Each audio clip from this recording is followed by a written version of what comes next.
உலக மகளிர் தினத்தை முன்னிட்டு அம்மையப்பர் சேவை மையம் மற்றும் எதிர்பாராத ஆபத்துக்கு உதவும் அறக்கட்டளை இணைந்து வருகின்ற 23ஆம் தேதி தேரடி பகுதியில் உள்ள விஸ்வகர்மா மண்டபத்தில் கொண்டாடப்பட உள்ளது.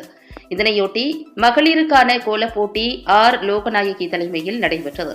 இதில் மேற்பார்வையாளராக நிறுவன தலைவர் ஏசிஎல் சீனிவாசன், பிரபல ஆயுர்வேத மருத்துவரும் நடிகருமான டாக்டர் ஜி ராஜ்குமார் ஆகியோர் கலந்து கொண்டு கோலங்களை பார்வையிட்டு மதிப்பெண்களை வழங்கினர். இதில் அரசு தலைமை ஆசிரியர் செல்வி, கே சாமி ஆப்டிகல்ஸ் KS கோபி, ஆறுமுகம், கண்ணன் உட்பட பலர் கலந்து கொண்டனர்.